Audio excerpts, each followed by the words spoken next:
तिने फसवलं मला, तिने फसवलं मला.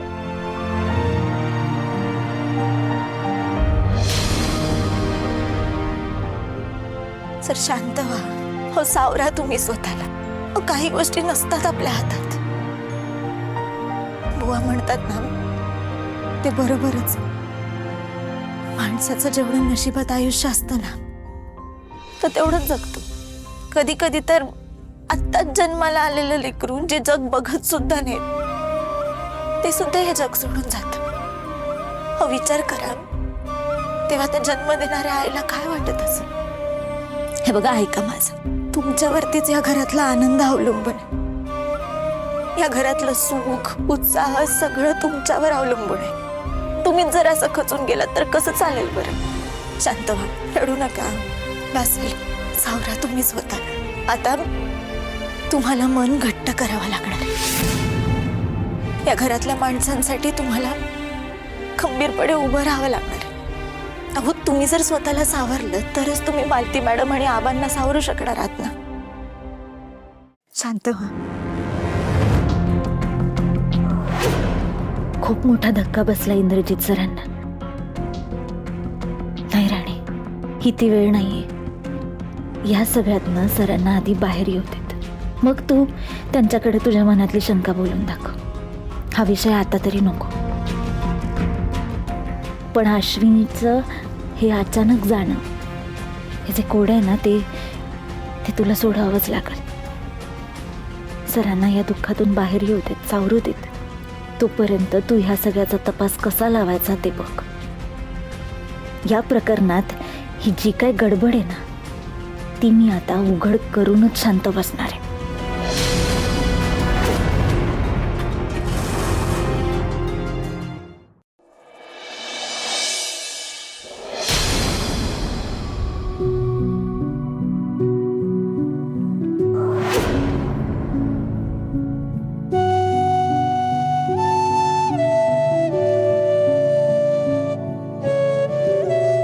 सकाळपासून कोणीच खाली आलं नाही. आबा पण पेपर वाचत बसले नाहीयेत. आजी दादा पण भूक लागली म्हणून मागं फिरत नाहीयेत. सगळेच असे जर आपापल्या खोलीत बसून राहिले तर कसं चालेल बरं. देवा काय करायचं आता. राणी, काय ग एवढा कसला विचार करतेस. सकाळपासून कोणीच खाली आलं नाही. सगळ्यांची काय अवस्था आहे तुला माहिती आहे ना. चिकूच्या जाण्यानं सगळं असून नसल्यासारखं झालंय. सगळं थांबल्यासारखं झालंय ग. मला कळतंय सगळ्यांना काय वाटतंय. आता असं करून कसं चालेल. आबा इंद्रजित सर कोणीतरी खमक व्हायला पाहिजे ना. मला नाही बघवत त्यांची अशी अवस्था. मलाही नाही बघवत. पण राणी, चिकूच्या दुःखातनं सावरणं एवढं सोपं नाहीये ग. पण राणी, तुला आता खमक व्हावं लागणार आहे. आपल्या घरातल्या प्रत्येक माणसाला तुला सावरावं लागणार आहे. सगळ्यांना धीर द्यावा लागणार आहे. आपल्या घरातल्या प्रत्येकाचा तुला आधार व्हावा लागणार आहे. आपल्या घरामध्ये पुन्हा एकदा नवं चैतन्य तुलाच निर्माण करावं लागणार. मला विश्वास आहे तू ते करशील. करशील बाळा.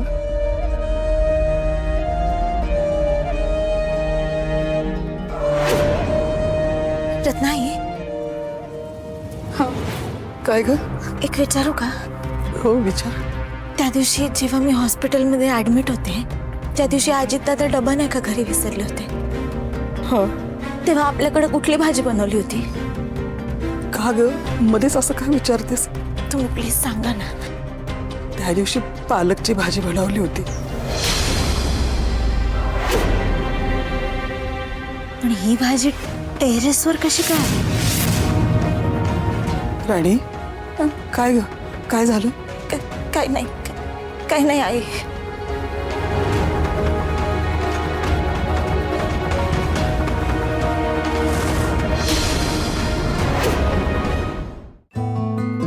काय झालं हे. एवढी सोन्यासारखी पोर फार फार कवळ्या वयात गेली. अश्विनी माझ्या राणीची नणंद कमी आणि मैत्रीणच जास्त होती. लई वाईट झालं, लई वाईट झालं.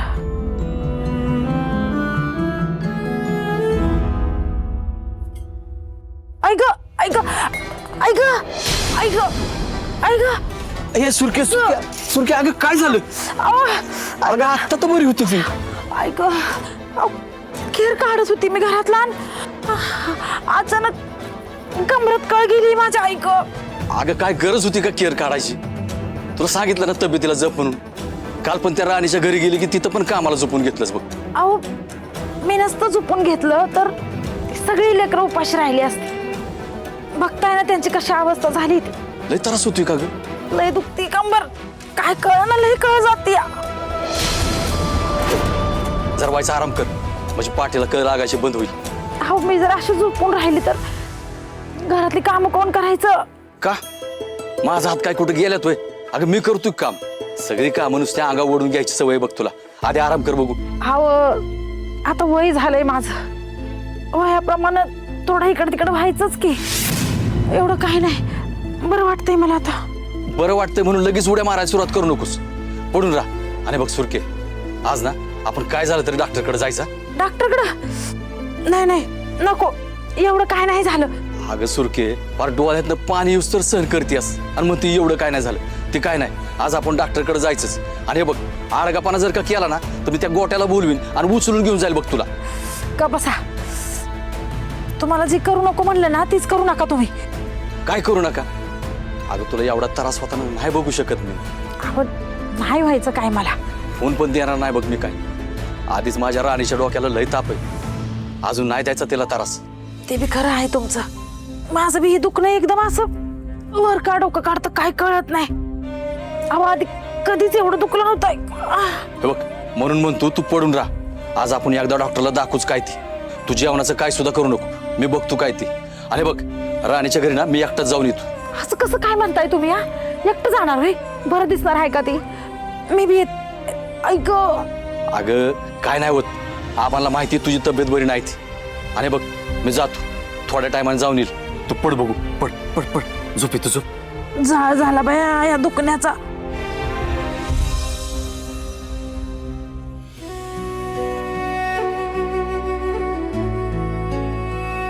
आई बस ना आता, किती रडशील? आवर स्वतःला. तू अशी रडत बसली असे चिकूला कळालं तर तिला आवडेल का? जास्त बघवलं नाही, टाकली असती माझ्यावर. मला म्हणाली असती मी असताना असं रडत बसायचं नाही, छान असायचं. बस आता, जास्त त्रास करून घेऊ नकोस. तू काही खात पण नाहीयेस. असं करशील तर तुझी तब्येत बिघडेल का? मग ती मला जोरडेल. मी नसताना आईची काळजी घेत नाहीयेस का तू? खूप ऐकवेल का ती मला? आपल्या चिकू घरात सगळ्यात लहान होती रे, तिचाच दरारा होता ना रे. हो ना, काही मिळालं नाही की चिडायची, रागवायची. आणि मग चिडून रागून पण काम होत नसेल की मग रुसून फुगून बसायची. पण स्वतःला जे पाहिजे ते मिळवायचीच आपल्याकडनं. जशी मोठी झाली ना त्याचा हट्ट कमी झाला होता. तिचा समजूतदार झाली होती. तू इतकी वर्ष नव्हतास ना तर माझी काळजी घ्यायची रे. ते काय छोटं मोठं दुखणं बुकणं होतं ना ते सगळं काढलं रे तिने माझं. सारखी म्हणायची, मम्मा मी ना कधीच लग्न नाही करणार, कारण मला माझ्या मम्मा आबांची काळजी घ्यायची. काळजीच घेणार होती तर मग अचानक सोडून का केली रे? माझं लेकरू, माझ्या पोटचं कोळ्यात देवाने असं हिरावून का घेतला रे? प्लीज आवर स्वतःला, शांत हो.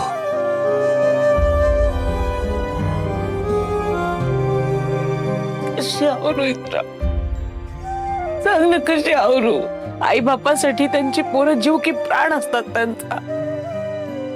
आता जीव असणाऱ्या चिकूला माझ्यापासून देव तोडून घेऊन गेला. मला कुणाच जगाला का ठेवलंय मागे? रोज देवाकडे प्रार्थना करते रे मी, माझं आयुष्य माझ्या लेकरांना लाभू दे. आणि माझी चिकू अशी कोवळ्या वयात गेली रे मला सोडून. कशी जगू रे मी? दिवसभर तिचा आवाज असायचा रे घरात, सारखा गोंधळ घालायची. सकाळची सुरुवात तिच्या आवाजापासून व्हायची, शेवट तिच्या आवाजाने व्हायचं. ते दिसले नाही तर झोप नाही लागायची रे मला. आणि आता माझी चिकू मला दिसणारच नाही रे. हे कसं समजू मी माझ्या मनात? सांग ना. आई मला कळतंय, या सगळ्यातून बाहेर येणं इतकं सोपं नाहीये. पण हे असं रडून स्वतःला कोंडून घेऊन आपली चिकू परत नाही येणार. माझं ऐक, बाहेर चल. बाहेर येशील तर थोडं बेटर फील करशील. नाही ना, मला आत्ता एकटं राहायचंय, कोणाशी काहीच बोलायचं नाहीये. नको जबरदस्ती करू. चल तू. इंदिरा, काहीच खात नाहीये. हे बघ, तुझं आता बाहेर नाही आलीस ना माझ्यासोबत, मी कुठे जाणार नाही. चिकूच्या जाण्याचा त्रास मलाही झालाय. मी इथे नव्हतो ना, मला रोज सकाळ संध्याकाळ कॉल करायची. दादू जेवलास का? दादू नाश्ता केलास का? दादू काय खाल्लंस? मी इथे आलेलो तेव्हा सर्वात जास्त आनंद तिला झाला होता. तू मला भरवायचीस ना, मुद्दाम चिडवायची आपल्याला. जी मस्ती करणारी, सतत हसत खेळत राहणारी चिकू आपल्यात नाहीये ना. माझं इमान ऍक्सेप्ट करत नाही आई. पण आता घरातला मोठा मुलगा म्हणून मलाच तुला सावरावं लागणार आहे. हे बघ, तुझं माझं ऐकलं नाहीस ना, तर मीही कुठेतरी निघून जाईन आई. काहीतरी काय बोलतोयस रे? असं नको बोलू. माझ्या एका लेकराची माझ्यापासून ताटातूट झाली रे. आता तू याच्या निघून जाण्याच्या गोष्टी करणारच का?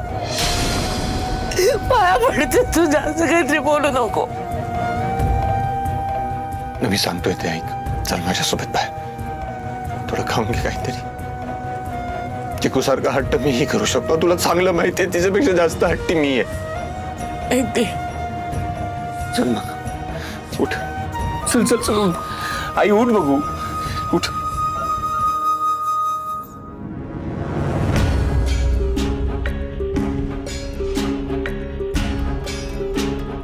विक्रांत, हे दुःखाचं नाटक करून करून कंटाळा आलाय मला. मलाही तेच वाटतंय.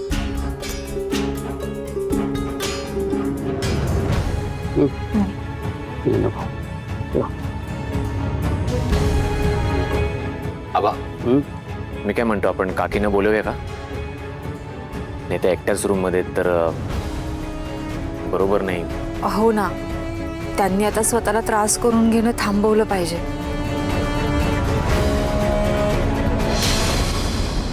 नाही, बरोबर आहे तुमचं. पण मालतीला येतं सावरायला थोडा वेळ द्यायला हवा. त्या होतील शांत, येतील बाहेर. ठीक आहे. नाही, काळजी वाटली म्हणून विचारत होतो. बरं, इंद्रा कसा आहे आता? तो सावरलाय का या सगळ्यातून? त्यांची पण तीच अवस्था आहे, पण येतील ते, खाली येतील.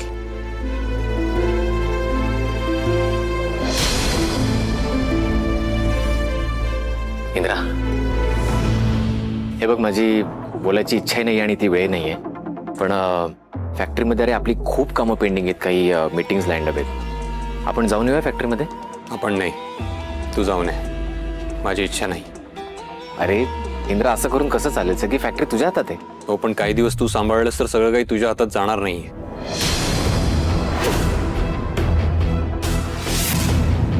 थोडे दिवस तू सांभाळ, मला नाही सांभाळ. हे बघ, माझी तरी कुठे जायची इच्छा आहे, पण आपल्याला जावं लागेलच ना. काम थांबवून नाही चालणार आपल्याला.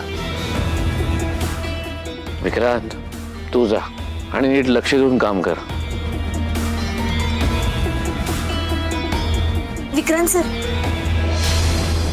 ते मला जरा विचारायचं होतं, तेवढं विचारू का? विचार.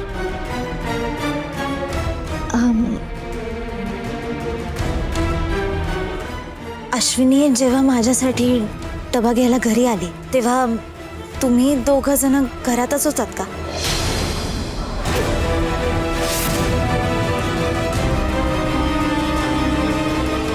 हो का? म्हणजे जेव्हा ती घरातून बाहेर पडली तेव्हा ती डबा घेऊनच निघाली होती ना? हो, त्यासाठीच त्या इथे आल्या होत्या ना. मग नाही म्हणजे जेव्हा ती घरातून बाहेर पडली तेव्हा तुम्ही दोघं जण इथंच होतात का? राणी, हा प्रश्न आहे का? आम्ही तिला बघितलं म्हणजे इथेच असणार. उलट सुलट प्रश्न का विचारतेस? अहो नाही, असं नाही, पण रात्री जेव्हा मी टेरेसवर गेले होते तेव्हा तिथं भाजी सांडलेली होती.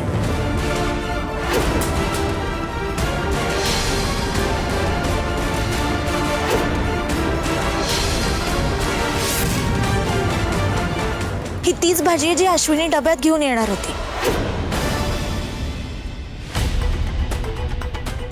रत्नाईंनी स्वतः तो डबा भरला होता. हे राणी, नेमकं तुला काय म्हणायचंय? अहो म्हणजे हे बघा, मला एवढंच म्हणायचंय की अश्विनी तो डबा घेऊन टेरेसवर गेली होती का?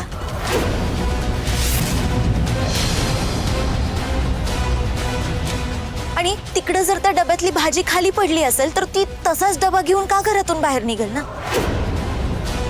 म्हणजे काय झालं असेल याचा फक्त मी अंदाज घेते. नक्की अंदाजच घेतेस का असे प्रश्न विचारणं मागे तुझा भलताच विचार आहे? अहो नाही नाही उर्मिला, ते हो असं काहीच नाहीये, मी फक्त अंदाज घेते.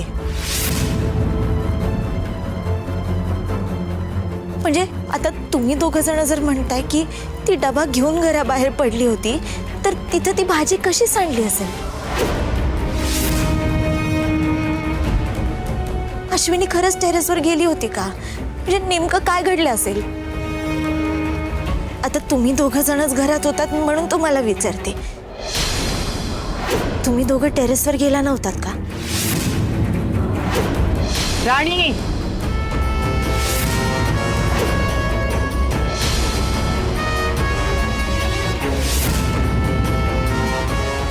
यांना प्रश्न विचारायची हिंमत कशी होते ग तुझी? एक तर तुझ्यामुळे माझी चिकू आमच्या आयुष्यातनं कायमची निघून गेली आणि तू यांची उलट तपासणी घेतेस. शरम वाटत नाही तुला?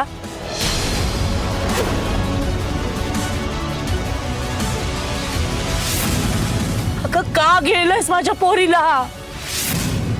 आई काय बोलतेस तू? राणी असं काही का करेल? इंदिरा, हिने काही केलंय का नाही मला माहित नाही, पण एवढं नक्की माहितीये हे हिच्यामुळेच घडलंय.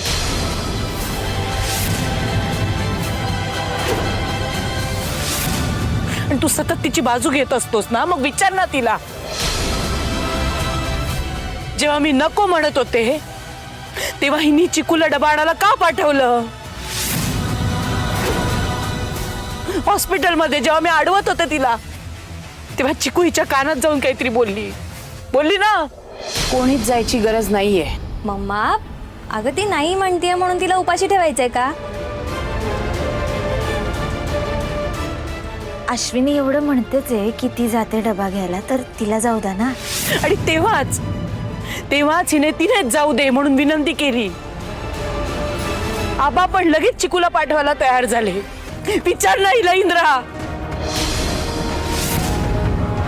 माझ्या चिकूला गोळात घेऊन तिचा जीव घ्यायचा प्रयत्न केलाय का हिनी? तिने याचे सगळं घडवून आणलंय का? विचार तिला. हो ते मी तिला मला डबा घेऊन देताना ना मल्हारला भेटता येईल. प्लीज यार, प्लीज प्लीज प्लीज. बोल ना. आता का दात किळी बसली? मला माहितीये ना आता ही काहीच बोलणार नाही. आणि तुम्ही सगळे सुद्धा हे कधीच मान्य करणार नाही. पण माझ्या चिकूच्या अशा अचानक निघून जाण्याला, तिचा ऍक्सिडेंट व्हायला ही राणीच जबाबदार आहे.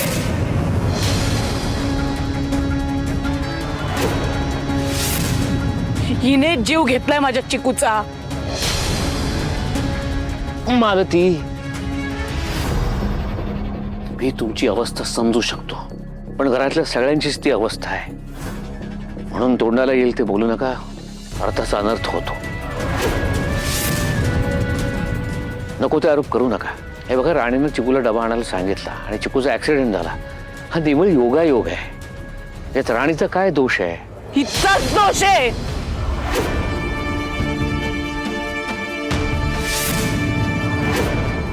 मी नको म्हणत असताना सुद्धा हिने भाग पाडले माझ्या चिकूला डबा आणायला. हिचाच दोष आहे. हिला पुढे पुढे करायची सवय आहे ना, सगळं स्वतःला हवं तसं करून घ्यायची सवय आहे हिला.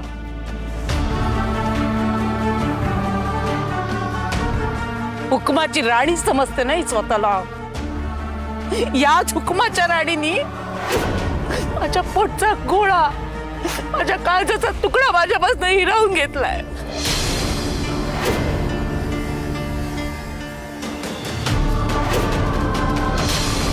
तुला सगळं स्वतःच्या मर्जीप्रमाणे झालेलं हवं असतं ना. चल ठीक आहे, तू म्हणशील ना तसं होईल. तुला जे हवं ना ते करेन मी. ते एकच काम कर, मला माझी चिकू परत दे. माझ्या पोटचा गोळा परत दे मला. तुला जे हवं ते करेन मी.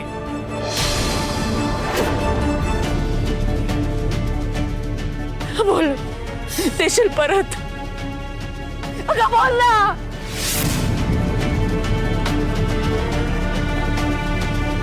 ही ब्याग माझ्या घरात आली आणि माझ्या पोराच्या जीवावर उठली.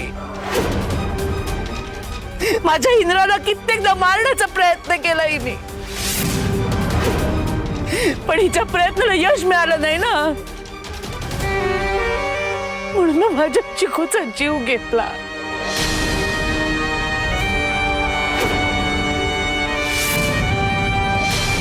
आई प्लीज, रागाच्या भरात काही बोलू नकोस. तुझे काही बोलतेच नाही त्याने पुढे जाऊन तुलाच पश्चाताप होईल. राणीने कधी मला मारायचा प्रयत्न नाही केला, उलट स्वतःच्या जीवावर खेळून तिने माझा जीव वाचवलाय. नाही काढ रे बाळा, काढ. तुझ्या डोळ्यावर हिची झापडं लावलेत ना, ती काढ. आणि उघड्या डोळ्यांनी जरा नीट बघ. हिचा खोटेपणा ना हिच्या डोळ्यात स्पष्ट दिसेल तुला. आई प्लीज, आता या विषयावर नको बोलूया. ही वेळ नाहीये या विषयावर बोलायची. प्लीज शांत हो. नाही बसणार मी शांत. माझ्या लेकीचा जीव घेणारीला मी अशीच सोडणार नाही.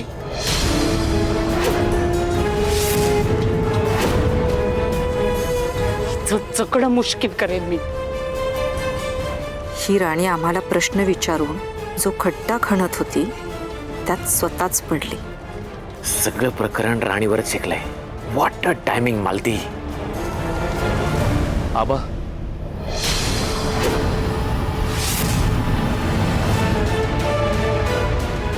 या या या या. तुमचीच कमी होती. आता कशाला रडण्याची नाटकं करताय हो? हे सगळं ना तुमच्या लेकीमुळे झालंय. मी तर म्हणते हे सगळं ना तुम्ही मिळून केलंय.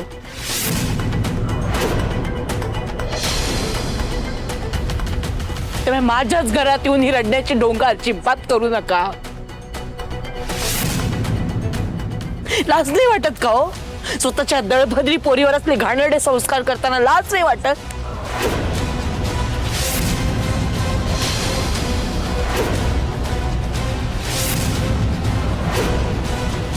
नाही, दुसऱ्याचं घर तोडायला शिकवणारे आईबाप बघितले तो मी. पण दुसऱ्याच्या पोरीचा जीव घेताना मागचा पुढचा विचार न करणाऱ्या तुमच्यासारख्या अवलादीनं उभ्या जन्मात बघितल्या नाहीयेत. मालती बास, तुम्ही आता संयम सोडून बोलताय. अहो शांत व्हा. ते आपलं सांत्वन करायला आलेत. आणि तुम्ही त्याचे संस्कार काढताय. कारण त्यांनी त्यांच्या लेकीवर संस्कारच तसे केलेत.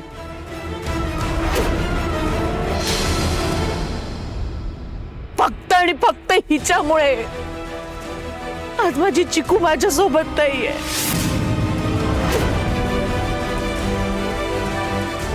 सांगा यांना या असल्या जनावरांना माझ्या दारात जागा नाही. निघून जा म्हणाव.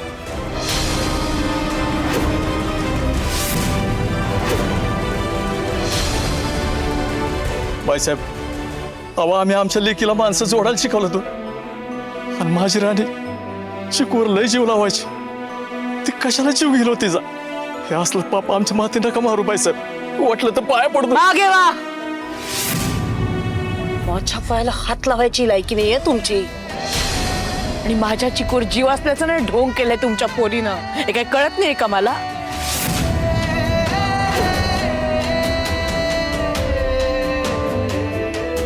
हिला तर काय मोठ्यांच्या शब्द पुढे जायची सवय आहे.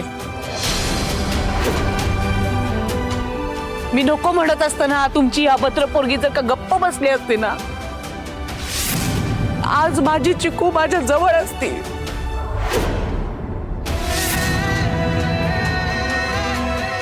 नाही, हिला माझा शब्द कसा चालतो हे दाखवायचं असतं. माझ्यावर विजय मिळवून मला हरवल्याचा आसुरी आनंद मिळवायचा असतो हिला. हिचे जिने माझ्या चिकूला संपवलंय. हिने जीव घेतलाय माझ्या चिकूचा.